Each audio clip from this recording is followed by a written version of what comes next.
I know इस video में मेरी बेवकूफ़ी नजर आ रही है। 9 साढ़े 9 बजे एक कॉल आया था मुझे। मैंने जो गलती की मैं नहीं चाहती कि कोई और वो करे।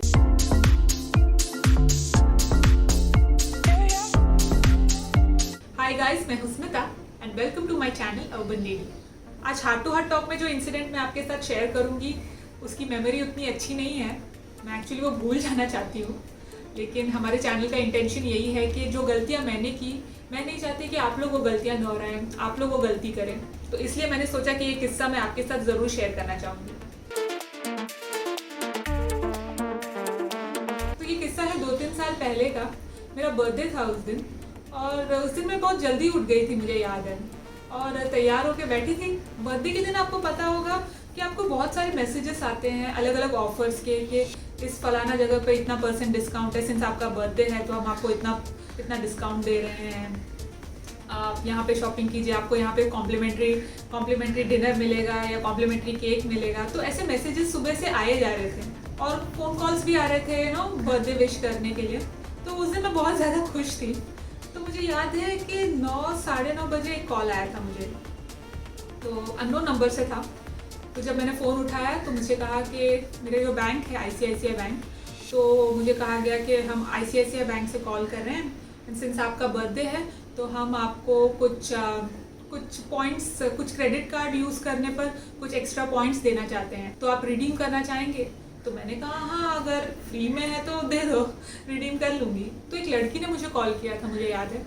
तो वो मुझसे कह रही थी कि ये पॉइंट्स आपको मिल तो जाएंगे, लेकिन आपको अपने जो क्रेडिट कार्ड की जो डिटेल्स हैं वो हमारे साथ कंफर्म करना पड़ेगा, जैसे आपका नाम और आपका जो क्रेडिट कार्ड का जो एक्सपायरी डेट है। तो मुझे तभी थोड़ा सा अजीब लगा था, तो मैंने बोला कि ये सारी चीज़ें तो हम फ़ोन पर नहीं बताते हैं। इनफैक्ट हमसे तो कहा जाता है कि ऐसे डिटेल्स फ़ोन पर नहीं शेयर किए जाते। तो वो थोड़ी सी हड़बड़ा गई। तो उसने कहा कि आप हमारे डेप्यूटी मैनेजर से बात कीजिए, वो आपको अच्छे से एक्सप्लेन कर देंगे। तो मैंने बोला अच्छा ठीक है। तो एक अंकल आए फ़ोन पे और बहुत ही सोफिस्टिकेटेड वॉइस थी उनकी। तो मुझसे कह रहे थे कि हाँ मैडम बोलिए क्या प्रॉब्लम हो गई है। तो मैंने कहा उनसे कि देखिए आपकी जो सबॉर्डिनेट जो है वो मुझसे कह रही है कि मैं अपने डिटेल शेयर करूँ फ़ोन पे, और ऐसे तो फ़ोन पे नहीं करते। तो उन्होंने कहा कि नहीं मैडम, हम आपसे डिटेल्स मांग नहीं रहे, हम बस कंफर्म कर रहे हैं, हमारे पास आपकी डिटेल्स ऑलरेडी हैं, हम बस कंफर्मेशन के लिए आपसे मांग रहे हैं। इनफैक्ट उन्होंने तो कहा कि आपकी सारी डिटेल्स हमारे पास है। उन्होंने मेरा जो ब्रांच है, एक्चुअल ब्रांच, उसके बारे में भी बता दिया था। तो मुझे लगा कि शायद जेन्युइन हो सकता है। एक्चुअली मैंने उस बारे में इतना सोचा नहीं था, इतना मैं सोचने में लगी नहीं, क्योंकि मैं बहुत हैप्पी मूड में थी, मेरा बर्थडे था, तो इसलिए मैंने ज़्यादा कुछ सोचा नहीं। तो उन्होंने कहा कि हम आपके पॉइंट्स रिलीज़ कर रहे हैं, लेकिन उसके लिए आपको ना एक लॉगिन पिन चाहिए होगा जो हमने आपके मोबाइल फ़ोन पे भेजा है। तो मैंने अपना फ़ोन देखा तो वो एक्चुअली लॉगिन पिन नहीं था, वो OTP था। और मेरा ध्यान भटकाने के लिए वो मुझसे लगातार बातें कर रहे थे, और ताकि मैं वो मैसेज ना पढ़ लूँ पूरी तरह से। और मुझसे कहा कि लास्ट में जो आपको जो नंबर दिख रहा होगा ना, वो जो पिन है वो हमको बता दीजिए। उन्होंने गलती से भी नहीं कहा OTP। तो मैंने बता दिया वो 4 डिजिट वाला पिन। तो जैसे ही मैंने बता दिया तो एक मैसेज आया था मेरे फ़ोन पे कि मेरे पैसे डेबिट हो गए हैं, लेकिन वो बंदा नहीं चाहता था कि मैं फ़ोन जाके देखूं, तो इसलिए वो कंटिन्यूसली मुझसे बात कर रहा था, मुझे बिजी रख रहा था। तो उसके बाद में उसने मुझसे कहा कि मैडम जो वो लॉगिन पिन आपने दिया उसमें कुछ इश्यू आ गया है, तो मैं एक पिन आपको भेजता हूँ, आप ज़रा वो पिन मुझे भेज दीजिएगा। तो वो मैसेज आया मुझे OTP का। तो मैंने थैंकफुली उस मैसेज से पहले वाला जो मैसेज था वो पढ़ लिया था, तो जिसमें लिखा था कि मेरे 1500 रुपये डेबिट हो गए। तब मेरी घंटी बजी फाइनली, और तभी मुझे रियलाइज़ हुआ ओके ये कुछ और हो रहा है यहाँ पे। तो लगातार वो आदमी मुझसे पूछे जा रहा था कि हाँ मैडम वो पिन आप शेयर करने वाली थी, बता दीजिए जल्दी से, क्योंकि ना 15 सेकंड के लिए ही होता है सेशन, उसके बाद लॉग आउट हो जाएगा। तो मेरा दिमाग ख़राब हो गया। तो मैंने उससे कहा कि जो 1500 रुपये जो काटे हैं ना वो पहले मुझे रिफंड करो, उसके बाद मैं पिन शेयर करती हूँ। तो उसने बोला कि नहीं वो कुछ डेबिट नहीं हुआ है, वो अब जैसे ही शेयर करेंगी ना पिन, वो रिफंड हो जाएगा आपके अकाउंट में, आपको पिन बताना ज़रूरी है। और मैं वो देख रही थी जो ट्रांजैक्शन जो था वो कुछ 15,000 का उसने किया था। अगर मैंने वो पिन बता दिया होता तो शायद वो पैसे कट गए होते।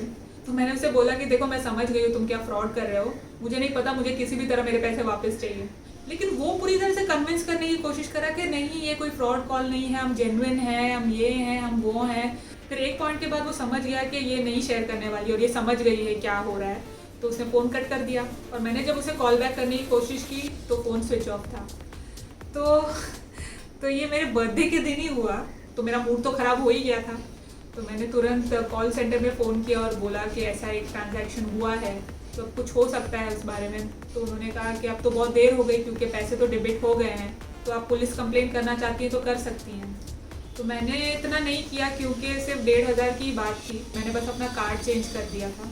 तो मैं बस यही चीज़ बोलना चाहती हूँ कि ये किसी के साथ भी हो सकता है। मेरी किस्मत खराब थी इसलिए मेरे साथ हुआ, क्योंकि यूजुअली जब भी बैंक वालों का कॉल आता है कुछ भी क्रेडिट कार्ड कुछ भी ऑफर के लिए, मैं कभी फ़ोन उठाती नहीं। अगर उठा भी दिया तो मैं रख देती हूँ फ़ोन, मैं कभी बात सुनती नहीं उनकी। तो उस दिन मेरी किस्मत ख़राब थी कि मैंने उनकी बात सुनी और मैं उनके जाल में फंस गई। एनीवेज, मैं बस ये बोलना चाहती हूँ कि ऐसे मामले में आप ना किसी पर भरोसा नहीं कर सकते। मैं इसलिए फंस गई क्योंकि मैंने पहले एक लड़की से बात की, उसके बाद में उसने मेरी बात अपनी सुपीरियर से करवाई। तो मैं इमेजिन कर रही थी एक प्रॉपर ऑफिस सेटिंग, तो मैंने ये नहीं सोचा कि ये कोई फ्रॉड ग्रुप बैठा हुआ है जो सबको कॉल किए जा रहा है। और जैसे टर्म्स वो लोग यूज़ कर रहे थे, जैसे OTP को वो लॉगिन पिन कह रहे थे, और ये जो भी हमारी बातें हो रही थी वो इंग्लिश में हो रही थी। तो हम इंडियंस का ना एक प्री कंसीव नोशन है कि अगर सामने वाला इंग्लिश में बात कर रहा है तो वो समझदार है, वो इंटेलिजेंट है, वो सही बात कर रहा है। तो इसलिए मैं इस ट्रैप में फंस गई। आई नो इस वीडियो में मेरी बेवकूफ़ी नज़र आ रही है, बट ठीक है, मैंने जो गलती की मैं नहीं चाहती कि कोई और वो करे।